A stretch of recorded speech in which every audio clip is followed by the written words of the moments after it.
what pushed you into jumping into the entrepreneurial path of like, okay, I'm forced because of my situation, but again, you loved it, right? Yeah. College that you want to enroll in.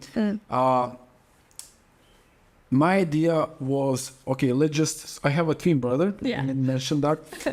So we just started going out. Yeah. And we were really interesting to people because we were twins, really outgoing, who wanted to have fun, just starting to go out. Yeah. And so we wanted to make kind of parties that we would like to enjoy. Yeah. So then we started organizing parties, but it was like, in the beginning, it was like really small parties, maybe up to 50 people. But then when we enrolled in college, we started organizing parties for our college and fellow students. Yeah. Okay. And I remember our biggest party that moment was in a club in my city.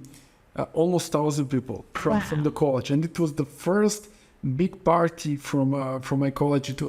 So natural sciences of mathematics and development. Yeah. That's how it was called. And then actually we progressed into organizing events. Okay. And then we wanted to travel, and then we partnered with one of the people that we met back in Serbia, where I'm from, and naturally we started organizing parties. Then we started a nightclub. Yeah. Then eventually the club failed. Then we started our travel company, and so that was like a short introduction into how all started. Okay, so I know for a matter of fact that your journey actually was really, really beautiful in terms of like jumping from a business to another. Yeah. And from, putting a lot of efforts, putting a lot of, dedication toward that club. And you were like just having fun and making money at the same time. And you jumped on a different adventure. You have like a story behind the jump, and I would love to know that. So the business adventure, so you mentioned that jump, it started really accidentally. So previously, we started, as I mentioned before, we started organizing trips for young people, students, and so forth, young professionals. Yeah. And so the year, it was 2011, we organized like one of the biggest trips on Zakynthos Island in Greece. Wow.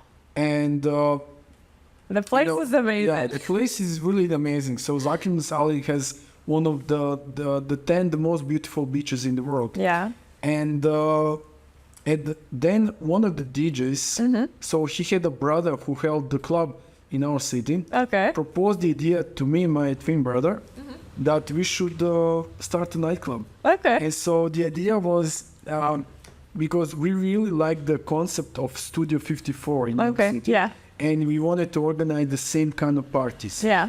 And I remember borrowing money from friends because it was a big investment.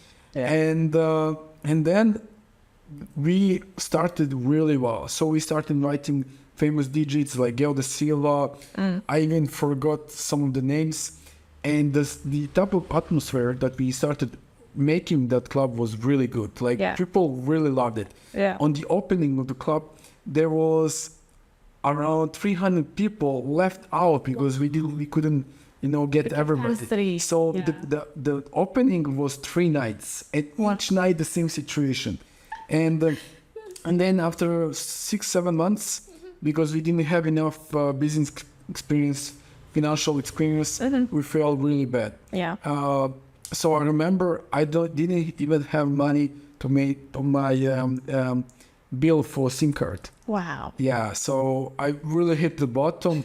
But then we were looking for what's the next step, what we should do. But maybe we could talk about it a little bit later. But, that jump, and then, you hit the rock bottom, and then jumping to another venture, what eventually led to creating a travel company was, oh my God, I think it was such a short period from the failure to starting out again that, the time really flew. Yeah. That moment. This podcast is brought to you by Podcast Inc., the best support partner for your podcasting journey. Ready to elevate your podcasting game? Contact us today and let's make your podcasting dreams a reality.